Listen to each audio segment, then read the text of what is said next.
Dimanche 2 février, 6h12, heure française, Shams Charania envoie la bombe de sa carrière. Un tweet vu par plus de 100 millions de personnes depuis. Les Dallas Mavericks transfèrent Luka Doncic, Maxi Kleber et Markieff Morris aux Los Angeles Lakers contre Anthony Davis, Max Christie et un premier tour 2029. C'est le choc pour tout le monde, on a besoin de 5 minutes pour y croire, pour vérifier qu'on a bien lu, mais tout se confirme, un séisme dans la sphère NBA. On n'a jamais vu ça, même le simulateur de trade de NBA 2K aurait refusé une telle transaction. Un franchise player de 25 ans en route pour devenir l'un des meilleurs joueurs all-time transféré par son équipe en plein milieu de saison, qu'est-ce que c'est que cette histoire? Les Mavericks en fait en auraient eu marre du manque de discipline de leurs stars, souvent touchés par divers pépins physiques, point de vue régime alimentaire et préparation physique. Nico Harrison, le GM de Dallas, a parlé d'une volonté de renforcer la défense, mais est-ce qu'on nous cacherait pas autre chose? Et oui, quand on ne trouve aucune explication logique à un événement, on imagine, et dans un monde où Donald Trump est président des États-Unis, on est très friand des théories du complot. Ainsi, depuis l'annonce du trade, diverses potentielles explications plus ou moins crédibles fleurissent un peu partout sur les réseaux. Voyons donc un peu ce qu'on a en stock, et n'hésitez pas à nous mettre vos propres théories du complot en commentaire. Commençons par la théorie dite de Vegas. Elle a été écrite par un avocat de Dallas et fan des Mavs de la première heure dans un thread sur X peu de temps après le trade. Et accrochez-vous, ça vaut le détour. Déjà, sachez que les Mavs ont changé de propriétaire fin 2023, début 2024. Mark Cuban a vendu ses parts majoritaires à la famille Adelson.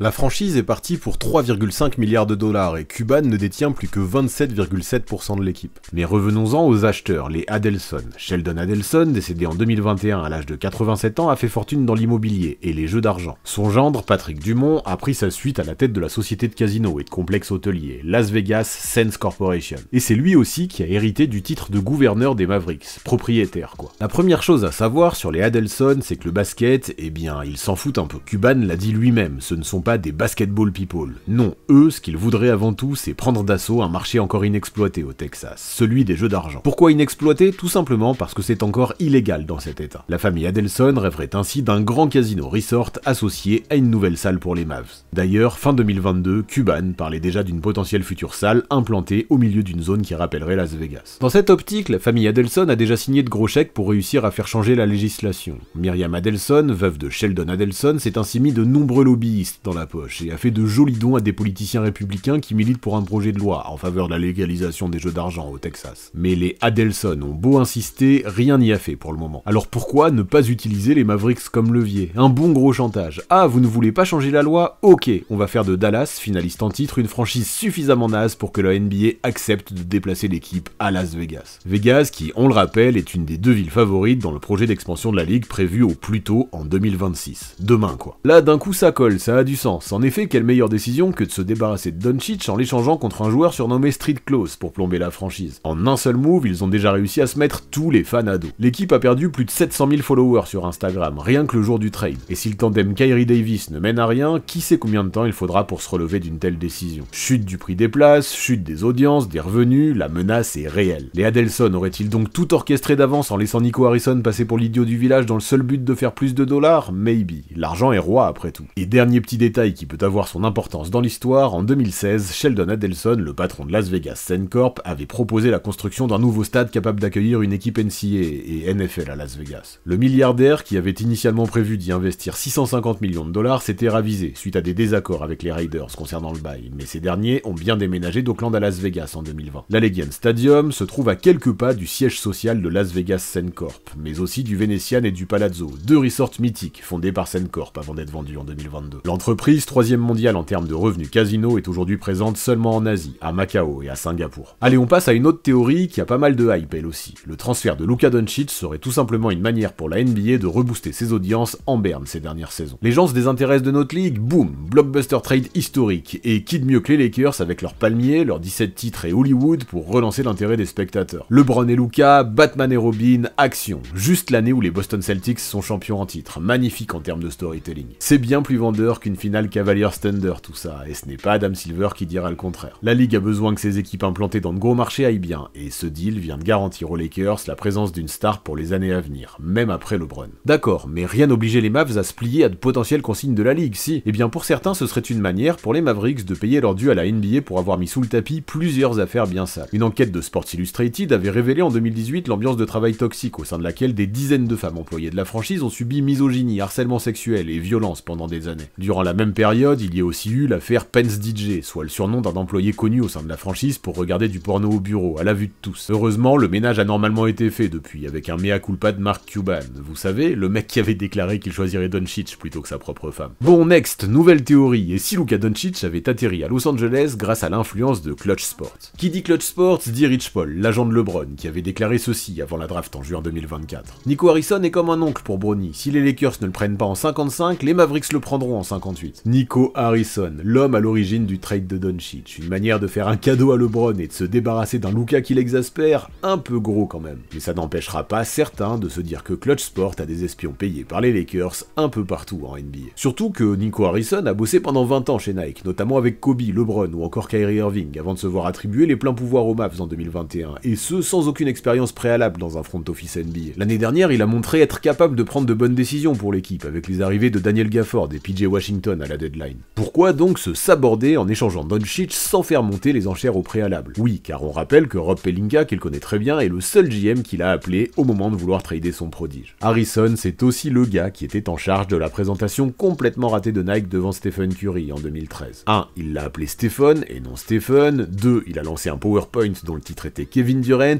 Et 3. Il l'a appelé Seth, le prénom de son frère, à de multiples reprises. Après, finalement, Harrison est peut-être réellement convaincu que Dallas est meilleur sans Luka, dont il n'appréciait pas le comportement, que ce soit sur ou en dehors du terrain. Ce qui expliquerait pourquoi il a doucement préparé le terrain en licenciant 3 membres du staff proches de Doncic ces 2 dernières années. D'abord Casey Smith à la tête de la branche Player Health and Performance en août 2023, puis le préparateur physique Jeremy Holsopple et le kiné Casey Sprengler l'été dernier. Doncic aurait grincé des dents en murmurant « Il se débarrasse de tous ceux que j'aime bien » à ESPN. La réplique du Slovène n'avait pas tardé. Avant le début de la saison 2023-2024, il a payé de sa poche toute une équipe pour l'entourer. André Matchek, le préparateur physique de son équipe nationale, et un duo en provenance directe du Real Madrid, Javier Barrio Calvo, kiné, et Lucia Almendros, nutritionniste. Bon, au final, les constats sont là, ça n'a pas changé grand-chose du point de vue de sa condition physique. Autre théorie croisée sur le net, le transfert aurait carrément été manigancé par Donald Trump himself pour faire diversion suite à sa décision d'imposer 25% de droits de douane au Canada. Une décision qui a fait grand bruit en Amérique du Nord. Bon, depuis, le président a fait machine arrière en annonçant suspendre sa décision pour un mois, donc bof, ça ne colle pas. Une dernière théorie assez folle pour finir qui nous vient tout droit d'un ancien propriétaire minoritaire des Warriors tout de même, Shamat Palihapitiya. Voici ce qu'il a tweeté le lendemain du transfert en réaction à la théorie de Las Vegas qu'on vous a relaté plus tôt. J'ai vendu ma part des Warriors l'année dernière en partie parce que j'étais presque sûr que la concurrence allait arriver pour la NBA, comme c'est arrivé entre le circuit PGA et le LIV Golf. Les manigances spéculatives ne font que renforcer la probabilité qu'un groupe d'investisseurs fortunés disposant de 5 à 10 milliards de dollars puisse rapidement se poser en concurrent de la NBA. Après ce trade, ils voudront peut-être démarrer avec Luka, lui payer son supermax, puis faire de LeBron leur commissionneur. Alors le King, futur commissionneur d'une nouvelle ligue concurrente de la NBA, ce serait dingue. Alors, quelle raison explique vraiment ce trade d'après vous?